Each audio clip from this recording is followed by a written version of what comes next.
യന്ത്രം ഉപയോഗിച്ചാണ് നട്ടു. എന്ത് ഭംഗിയാണെന്നറിയാമോ? നല്ല വരിയായി യന്ത്രം ഓടിച്ചു പോകുമ്പോൾ ഞാൻ നട്ട് വരികയാണ്. കണ്ടാൽ കുറിച്ച് തോന്നുന്നു. അങ്ങനെ ഞാനൊക്കെ നട്ട് തിരിച്ചു വന്നു കഴിഞ്ഞ് ഉണ്ടായ അനുഭവമാണ് കഴിഞ്ഞത്. ആരും ഇങ്ങനെ നോക്കിയിട്ട് എത്ര മേനിയുണ്ടെന്ന് പറയുന്ന കൃഷിക്കാരുണ്ടായിരുന്നു. കണ്ടിട്ടാണ് നിങ്ങളുടെ മുമ്പിൽ വെച്ച് പോയത് അധ്വാനത്തിന്റെ, നിങ്ങളുടെ ഈ അർപ്പണബോധത്തിന്റെ, മണ്ണിനെ സ്നേഹിക്കുന്ന മനുഷ്യനെ സന്ദേശമാണ്.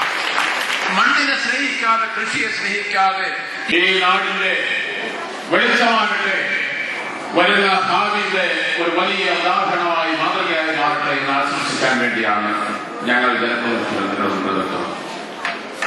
നിറഞ്ഞ മനസ്സോടുകൂടെ, മനസ്സ് നിറഞ്ഞ സന്തോഷത്തോടുകൂടെ, അതിലേറെ ഭാവിയെക്കുറിച്ചുള്ള ശുഭപ്രതീക്ഷ നിങ്ങളുടെ മുഖത്തേക്ക് നോക്കുമ്പോൾ ഞങ്ങൾക്കുണ്ടാകുന്ന വലിയൊരു പ്രതീക്ഷയുണ്ട്.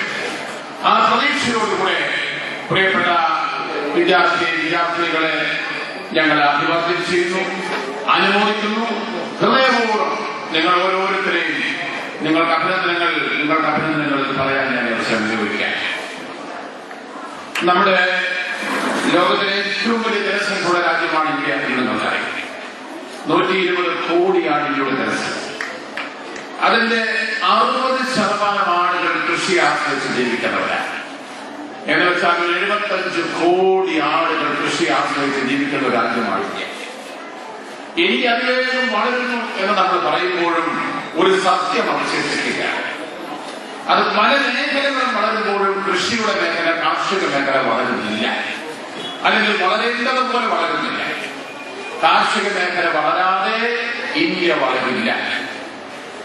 ഇന്ന് IT എന്ന് പറഞ്ഞാൽ വലിയ ഭ്രമമാണ് എല്ലാവർക്കും. നിങ്ങൾ ഇവിടെ നിന്ന് പഠിച്ച് പാസ്സായി പോയി IT വിദഗ്ധന്മാരൊക്കെ ആകുന്ന ഒരുപാട് പേര് എന്റെ മുൻപിലുണ്ടാവും. പക്ഷേ വിവരസാങ്കേതിക വിദ്യയുടെ യുഗമാണിത് എന്ന് പറഞ്ഞ് എല്ലാത്തിനെയും മറക്കുന്നവരുണ്ട്. പക്ഷെ വിവരസാങ്കേതിക വിദ്യയുടെ രംഗത്തോ, വ്യവസായ രംഗത്തോ, ആധുനിക വ്യവസായങ്ങളുടെ രംഗത്തോ ഇന്ത്യ വളർന്നാൽ നമ്മുടെ രാജ്യം പൂർണ്ണമായി വളർന്നുവെന്ന് പറയാനാവില്ല. 75 കോടി ജനങ്ങളുടെ നിത്യ ജീവിതത്തെ ബാധിക്കുന്ന മുളയാളുകളിൽ പക്ഷേ 75 കോടി ആളുകൾ ആശ്രയിച്ച് നിൽക്കുന്ന കാർഷിക മേഖല.